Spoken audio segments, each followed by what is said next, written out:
I am fortunate to be one of three sons of Peggy and Junius Bird, being the recipient of many fascinating tales and even sharing in some of their undertakings. My mother, Margaret McKelvy, also my herein, had a background that one would not suspect prepared her for the adventures she encountered after marrying my father. She was an orphan on a chicken farm in upstate New York when, at the age of 3, she was adopted by a young couple from Titusville, Pennsylvania. Her new father, as it turned out, was the son of one of the 3 founders of the Tidewater Oil Company, who laid the first oil pipeline from Pennsylvania to New Jersey. One might well guess that she found herself in quite a different situation from the chicken farm. She was privately tutored and attended St. Timothy's School, Brearley, and then Bryn Mawr College. She enjoyed New York high society and kept many young eligible bachelors at bay.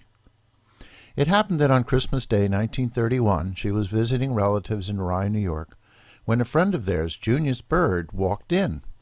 It seems that the attraction was not only spontaneous but lasting.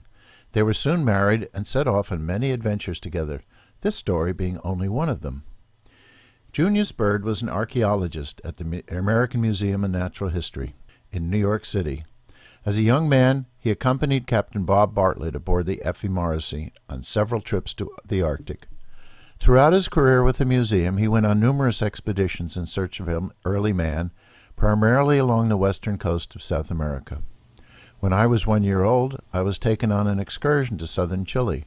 When I was 6, my 2 brothers and I accompanied my parents on a year-long expedition to the coast of Peru, digging up an ancient mound called Huaca Prieta. My father grew up pretty much as you will find him in this story. At the age of 12, for instance, he persuaded a neighbor to give him a dead horse so that he could save and cure the hide. The only condition was that he had to bury the horse. Well, he did just that, but he had a miserable time trying to cure the hide. The project came to an end only when his father insisted he get rid of the thing. So the spirit of this undertaking was characteristic of him, and the way he stayed, so one might expect him to take on the venture described herein with the spirit you will come to see. This book encompasses a trip he made with his new bride down the coast of Chile between 1934 and 1937. They were looking for evidence of early man, but down the coast there was little to be found along the rocky shore. It was later, when they were driving a Model T through inland Chile, that they made several important discoveries. Only 10 days after the wedding, they left for Labrador on an archaeological trip for the American Museum of Natural History. Junius had made 5 trips on the schooner Effie Morrissey, now the Ernestina, with Captain Robert Bartlett, and now Captain Bob had offered to take them to Hopedale. This was evidence of his great friendship for Junius, as he did not encourage women on board. My mother had never slept in a tent or cooked over an open fire, and knew practically nothing about archaeology. In spite of this, they had a most successful summer, excavating old house ruins at 3 different sites. Captain Bartlett, who had spent the summer in the north, stopped by for them on September 9th. On their return to New York, Dr. Whistler of the Anthropology Department asked, "How would you feel about going to southern South America for 2 or 3 years, leaving in November?" It was rather a shock, but my mother was able to recover and agreed to the idea. Junius was very pleased, as he had made an archaeological survey on Tierra del Fuego in 1932 and had hoped to return to the region. So here's a little show based on her letters, covering the period from November 1934 to April 1937. Enjoy. There were 3 major characters in this story in addition to my parents. First, there was the Hesperus, a 19-foot wooden sailing boat with just a cockpit and cupboards for storage. There was little protection from the elements except for a tent draped over the boom. Junius installed a Palmer engine which he had brought along. Next came Muñeca, a local dog which accompanied them on the entire trip. She had several puppies along the way as she met up with handsome strangers. She returned to the States with them. Then there was Elizabeth, a 1917 Model T truck, purchased for $28 and sold months later for $29. It kept breaking down, which challenged the ingenuity of Junius to fix it, but served its purpose nobly. My parents left Falls River, Rhode Island, on board the tanker SS Dilworth, bound for the Panama Canal. My mother was just 25 and my father 27, and they had been married less than 6 months. This trip was arranged by my grandfather, as he was in the shipping business, and it seems to have been quite luxurious. Here is an excerpt from my mother's letter from that trip. Captain Eslick insisted on giving us his cabin, a great big one, with 2 portholes facing forward, 2 on the starboard side, and a door opening onto our own little deck. A bathroom of our own with shower and everything. It couldn't be more comfortable. And there were some big yellow and white chrysanthemums for the lady passenger from the steward's department. And every day we have a fresh dish of candy and salted nuts and a bowl of fruit brought to our own cabin. And up on the upper deck are steamer chairs for us. The ship is very steady, and besides we've had good weather all the way. Altogether, we've enjoyed ourselves ever so much. And Junie's progressing in the typing of Fields notes.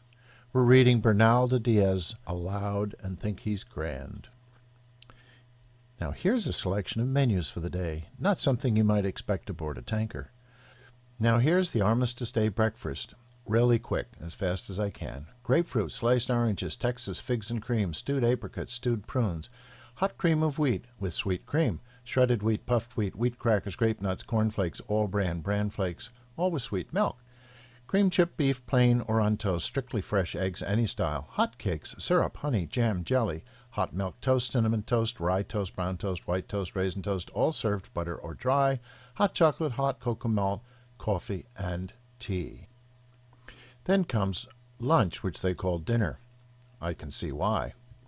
Chicken noodle soup, crackers, saltines, roast, Long Island duck, apple and celery dressing, country gravy, hot applesauce, cranberry sauce, mashed potatoes, new garden peas, coconut custard pie served with whipped cream, iced lemonade, variety of bread, hot drinks. And then comes supper, or dinner. Oyster cocktail, lemon, chili sauce. Egg and potato salad, mayonnaise, crackers. Hamburg steaks, order 1 or 2, served with mushrooms and natural gravy. Hash brown potatoes, buttered new cauliflower, red beans, cold cuts, cheese, assorted fruits, cake, cookies, pickled onions, stuffed olives, ripe olives. Hot buttered biscuits, variety of bread, old-fashioned shortcake served with black raspberries and whipped cream, and hot drinks. I have never been certain that my mother knew just what was in store for her. At Cologne, they boarded the SS Santa Rita to continue south, and again were in comfortable surroundings. They arrived in Valparaiso on December 14th, continuing on by train to Santiago and thence to Puerto-Montt. In Puerto-Montt they adopted a small local dog whom they named Muñeca. She would travel with them for the entire trip and return home to the States with them. My father purchased the Hesperus there, installed the engine, and had several modifications made to her to turn her into a comfortable cruising boat. Good luck on that. Here is a quick view of their trip down the coast, December 15th, 1934 at Puerto-Montt, January 22nd at Guar Island, February 2nd at Isla Refugio, February 11th at Puerto Asen, February 23rd at a bay in Anapink Bay, March 13th at Puerto Barroso, April 4th at Wanstoven Island in the Messer Channel, May 2nd at Gage Inlet on Wellington Island, May 9th at Rowley Island in Sarmiento Channel, May 23rd at the western entrance to Fitzroy Channel, and July 4th at Punta Arenas in Magallanes. Here's a film my father took about the launching of the Hesperus. They've bought this little 19-foot boat, and the owner is putting a fresh coat of tar on the bottom. We call it these days bottom paint. And here's the equipment to launch the boat with, a little different than modern hoists. And they're going to line these beasts up. There's the boat in the background. They're saying, I don't think so. Final touches. Hook her up. And the launch. Apparently dragging her down the garden path. And there she is in all her glory. While on this adventure, my mother wrote frequent letters home to her parents. Her father had his secretary type them up, resulting in 4 volumes that I was fortunate to obtain. Here's a letter that my mother wrote home in February of 1935. It describes the boat they're living on, and it's very representative of her upbeat character. I don't believe I've told you much about what our boat is like inside. Well under the aft deck, about 2 foot wide, is a little cupboard with a door. Under the side decks are the gasoline tanks, holding 50 gallons, and storage space for spades, etc. In the middle of the cockpit is the engine, about 3 foot by 2 foot. and on either side are tins of gasoline and one of kerosene for our Primus stove, covered with a board so you can walk forward. Forward of the cockpit, under the foredeck, are double rows of shelves on either side, holding all our supplies, etc. On either side of the mast are the two aft hatch covers. The cockpit has 3 covers aft. We use number 1 all the time. Number 2 and number 3 are the covers we have forward, with our air mattresses and sleeping bags on them. It's easier to sleep aboard when you're traveling this way. When we get down among the islands, we'll be using the tent. In the bow is a shelf for guns, etc., and an open space for duffels and clothes, with a small hatch over it. Oh, and just after the engine is a low chest, which is fine for our shore clothes, charts, books, etc., and makes a good seat. So the plan is somewhat like this. The proportions are poor. The dotted lines are things below decks. When we're underway, the hatch cover slides back if necessary to keep water off the flywheel of the engine. Otherwise, it slides forward along the deck to the mast and is out of the way. At night, we prop it up and make a little tent by putting the green side flaps of our tent over the boom, making a cover over the whole cockpit, high enough to stand up in. Very cozy. We put our little Primus on the after deck to cook and sit on the chest. It's all very compact and comfortable once you get used to the smallest of space. And when it's all tented over, it can rain and blow all it wants to. When we're underway and it rains, we cover the cockpit back to the chest, put on our oilskins, and enjoy it. When it rains really hard, we're in harbor. We've been reading a lot out of David's book, and we're also enjoying Mark Twain's Innocents Abroad. Altogether, we're having a fine time. They spent the latter part of December preparing for their trip. They often received mail from home, but usually it would take a month or so to reach them. When they replied, it would take at least a month to get back. Quite a difference from today. By January 22nd, the boat was ready and they set off. From Puerto Montt, they headed south along the coast. Much of the time they sailed, but often used the engine as well. Keep in mind this is no modern-day engine. It was either a Palmer 1-cylinder or a 2-cylinder, which had to be started by turning the flywheel over. I doubt it had a reverse, but perhaps if you spun the flywheel backwards, it would do the job. Along the way they made many new friends, often staying ashore and sometimes attending parties. Letters were written and passed to ships as they came along. These might take as much as 2 months to get to my mother's parents in New York.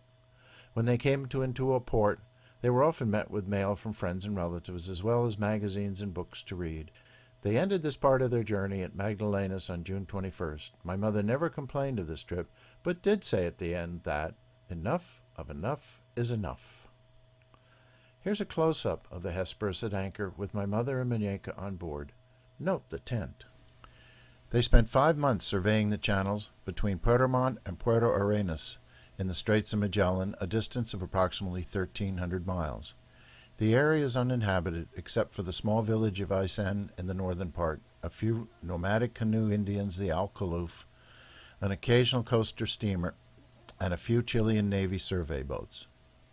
There was drizzly rain almost daily, usually all day.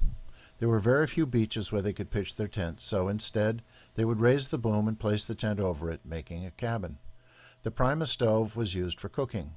Occasionally they would find an abandoned Indian campsite in a clearing which they would take advantage of, spreading their tent over the frame instead of sealskins. The Alcoloof Indians they met were quite friendly. This movie footage is perhaps the only recording of this kind ever taken of them. They subsisted mainly of shellfish, which they gathered at low tide. The children fended for themselves. Mom had a tiny wind-up record player on board, which they enjoyed listening to, especially Swing Low, Sweet Chariot.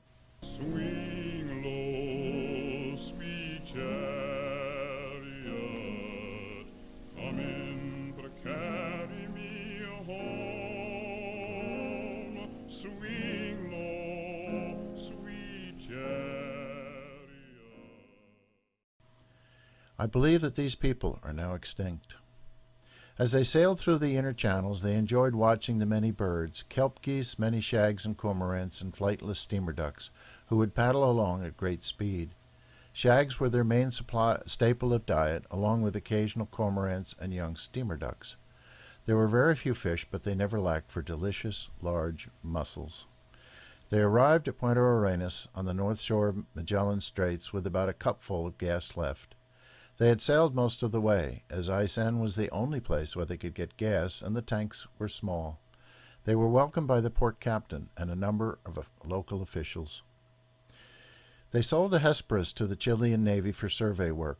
Some years later she was sent north in the hold of a naval vessel which sank, an ignominious end for a strong, stalwart little boat.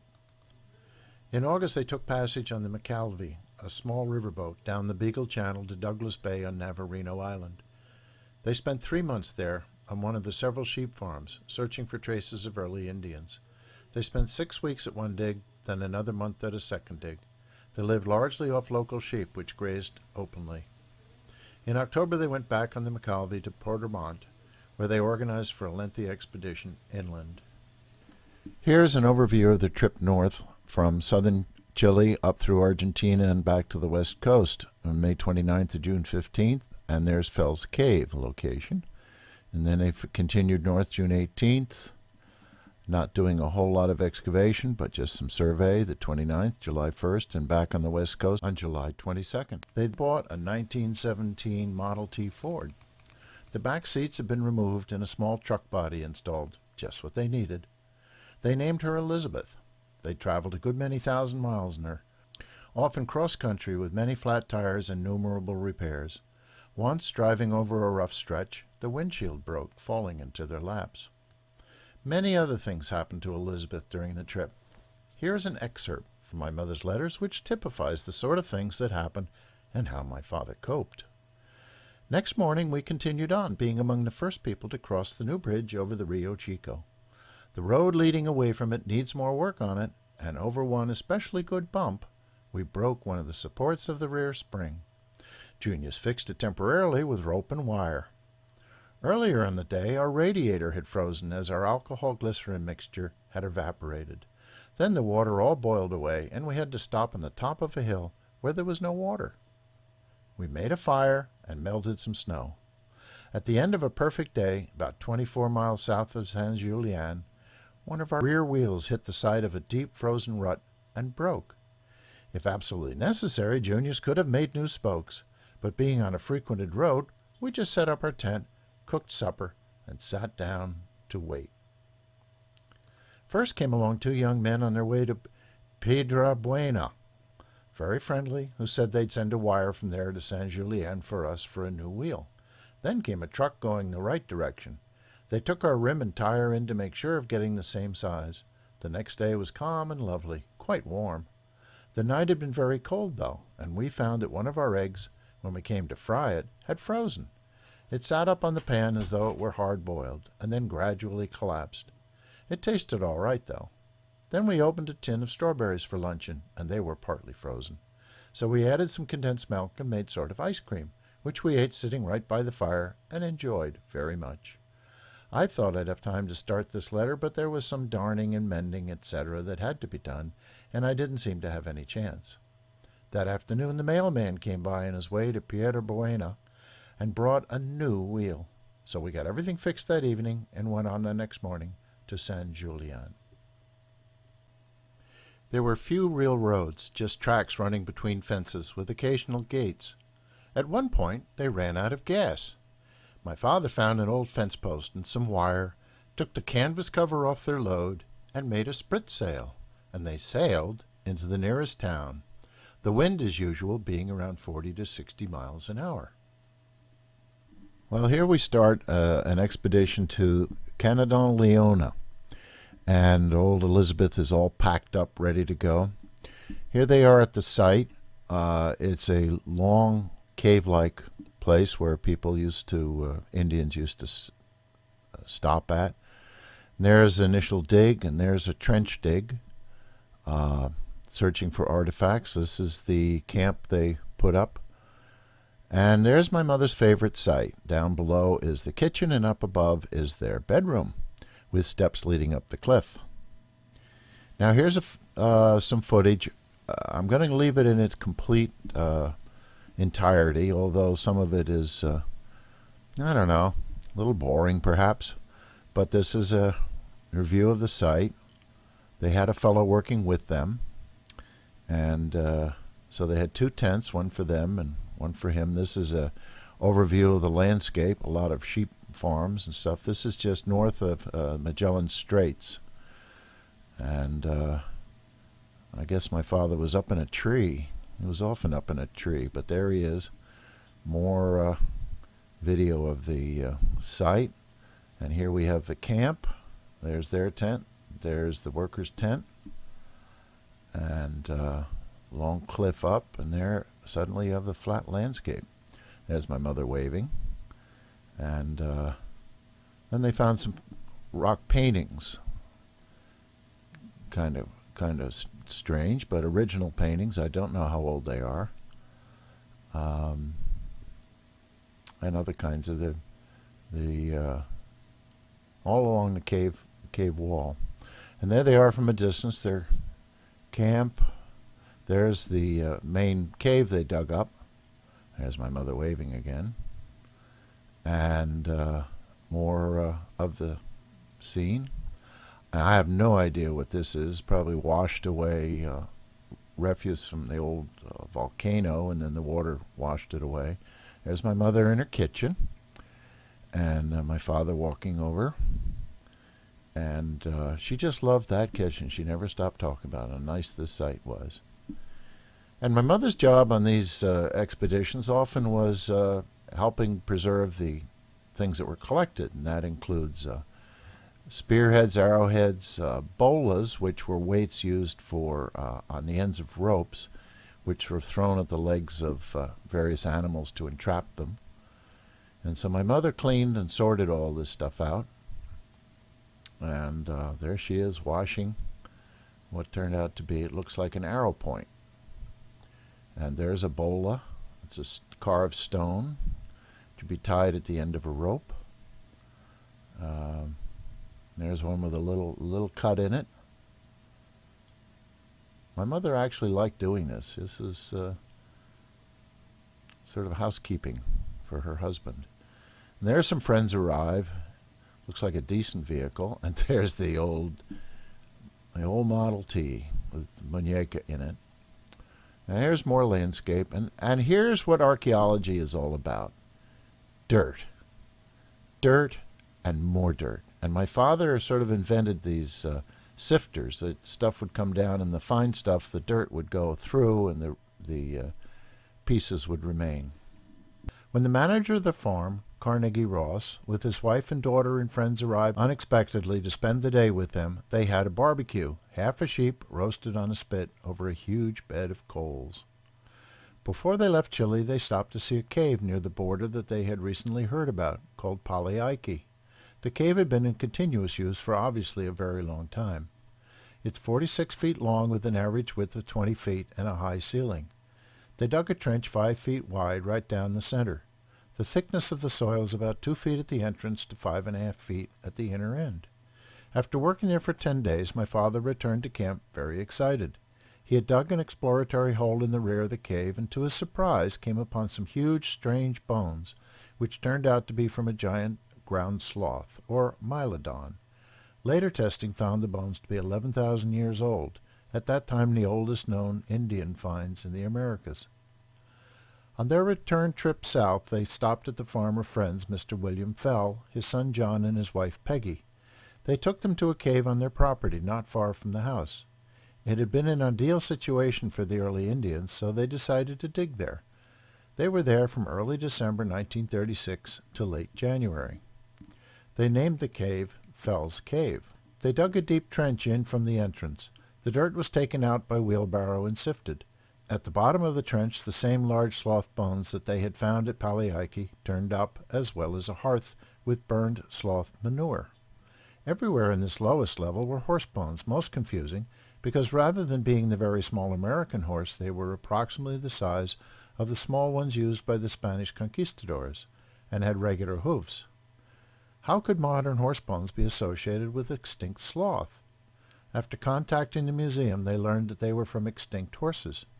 When carbon-14 was first used for dating some 20 years later, it was established that this lowest level was 11,000 plus years old, about 9,000 BC. They lived well at Fell's Cave, being supplied with fresh vegetables, milk, eggs, etc., and mutton. Half a sheep lasted them 10 days. On Christmas Day, the Fells came over to dinner. Cream of tomato soup, pot roast of mutton, potatoes and onions, and Christmas pudding with raisins and dates, all wrapped in cheesecloth and boiled for 4 hours. From Fell's Cave they drove back to Pollyike. On arrival, Elizabeth couldn't make the grade to the campsite and had to be pulled up by the oxen. My father had a small iron stove specially made, 2 openings with lids and a stovepipe. It proved to be a great help because of the wind and the scarcity of wood. Besides the sloth bones, there were horse bones, as at Fell's Cave, and some fish-tail points. These finds, when dated by carbon-14, also went back 11,000 years. Now here's a little footage from Pollyike, just to show you what archaeological life can be like. There's Muñeca with my mother in their tent. Good old Muñeca. And there's the cave, and out comes somebody with dust. Lots of fine dust. Now, a lot of that dust is bat guano. You know what that is. And there's my father. He really enjoyed that lifestyle. My mother's there for a size picture. And there's my father hauling out dirt. And lots of dirt. And by now he's realized that you need a mask and so forth. But that's the dust. And I remember that from Peru as well. Just dust. They sold Elizabeth before leaving for the equivalent of $28.60, 60 cents more than they had paid for her. They returned to New York on April 20th, 1937, having passed through by steamer in 24 hours the channels where they had spent 10 long months. They had been away 2 years and 5 months. Now I'd like to go through some pictures that I like especially much. There's the Hesperus. My mother on her new home. I love that one. And there's my father providing a meal, many of which he got. And there they are going down the coast. Notice my mother's fur coat. And here it is again, her fur coat, which she took with her. And there's Muñeca and Tony, her little Tony. And my mother, at some point, they were riding horses out into the countryside. And her favorite kitchen, one of my very favorite pictures. And here she's drawn some artifacts to transmit home to her parents what they have found. And those very important arrowheads they found there. And they arrive home. Thanks for having the patience to sit through this all. I hope you enjoyed it. There's an awful lot of material, and it was a bit difficult to piece it together properly. So any mistakes you see, I hope you'll forgive me. Thank you so much for coming. Bye-bye.